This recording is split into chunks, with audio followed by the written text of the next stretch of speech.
Hello.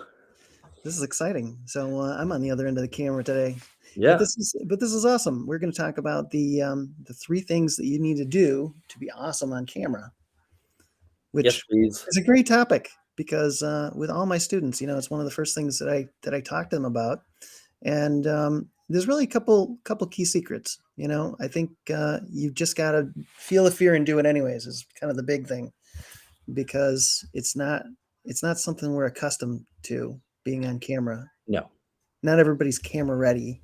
no. And in fact, Everybody has ever practiced in their life of looking at an inanimate object and talking to it. I mean, even your yeah, dog, their eyes will move and stuff, but a camera just looks at you, does it without looking at you. It's a really weird experience that way that you try to get used to it for sure. it is a really weird experience. And it's kind of like speaking in public. They say Yeah. most people would rather die than speak in public. And so being in front of a camera is kind of similar to that, yet slightly different. Yes, because you don't even get yeah, Yeah. yeah, So that's probably the one thing. Just realize that at first you're not going to be great, but none of us were great when we first started making videos or being in front of the camera. It took a while to get used to it and improve. So you're going so to the improve first over lesson time. is you're gonna suck. It's okay. We all And did. it's okay. We all did. And in fact, I would encourage you to go back and look at people's video channels and look at Dude, people that you respect. Look at when they first started, and you'll see that they weren't so great either, but they really improved as time went on. I So, did a, series of videos called Talk About Cable, year before last. It was like a 10-part, mhm. basically show on LinkedIn. It wasn't live. So, I was recording the videos. And so I recorded, 10 of these videos, and they're all on different topics about the cable industry and things no one seemed to know about the cable industry. It's interesting industry. What no one knew is that I made 18 before and then threw them all away because they were so horrible. So Oh it yeah. was number 19 in my life became number 1 in the series. It's just everyone sucks in the beginning. It's I okay. still have some videos on my YouTube I leave up because if I Maybe was you're humbler like, than yeah, yeah. it's You're a better humility. person. It's a humility thing, but Yeah, it's great. I want to give people the gift of belief, and so there's nothing wrong with sure. that.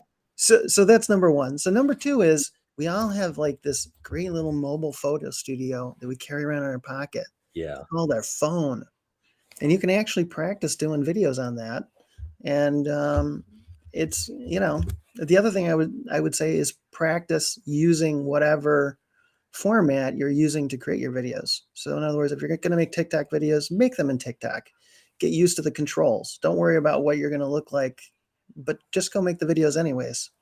Or Instagram or whatever it might be, because you have to learn how to use all the different controls in it to do all the features and the captions and stickers and things that you want to put on your videos. And the same's true with what we're doing here, Dean. We're today working at a restream, Right. but we could be Totally. working at a StreamYard or whatever. So it's practice on whatever you're using to make videos so that you're comfortable with it. Right. Because being comfortable is important with doing video. Oh, do And you then, know let me yeah, interrupt. Sorry. no, go ahead. There's a sort of a great quote around that. Do you know or ever heard of that show, This American Life, and that guy Ira Glass?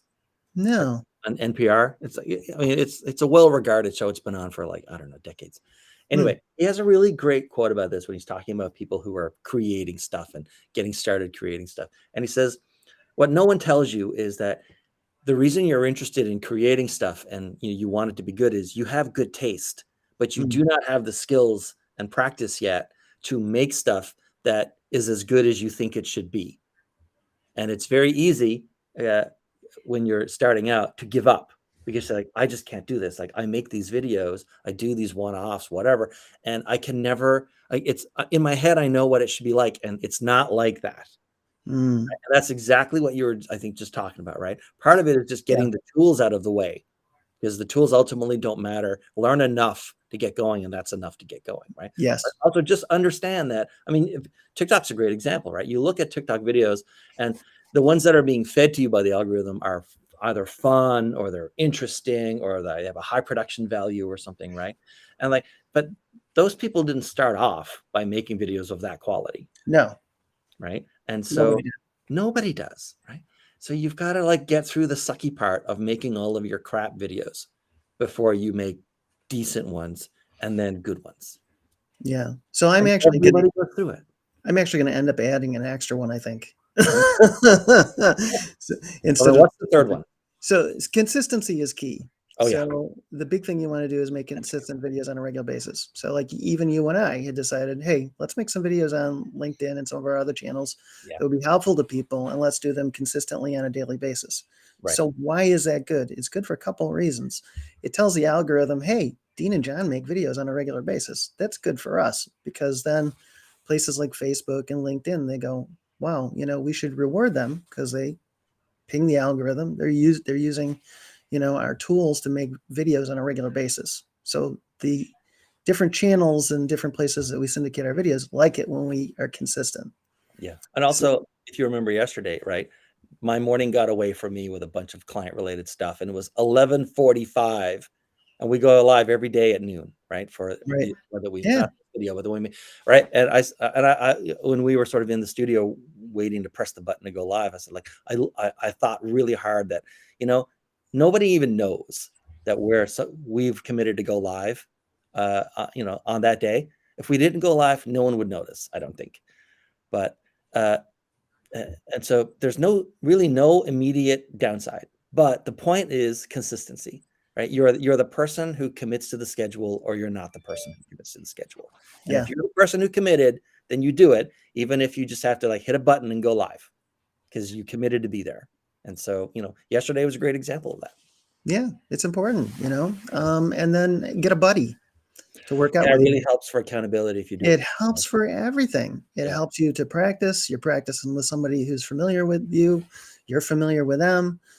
It just makes everything easier. Yeah. So having a practice buddy works great. It also helps to have, like a safe place to practice.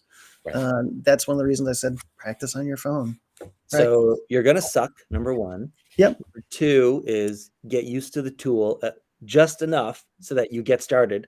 Whatever tool you're using. Or whatever tool it is, it makes no difference, right? Mhm. There's no, if you feel better on Instagram, or you feel better on YouTube, or you feel better on TikTok or Snap, whatever, just pick one and go. And go. And then the use third one start was with the native app, whatever it is too. Right. Instead of being one of these people that goes, oh, Restream looks cool or StreamYard looks yeah, great. always looking at the next shiny thing. It doesn't matter. Yes. Just jump No. in and go. Just jump in and go and start on Consistently making stuff, right? right. And And we there's an extra? and actually I was going to say, if you're looking for that place to kind of practice, Right. we have groups for that. So I mean, just look for me Oh yeah.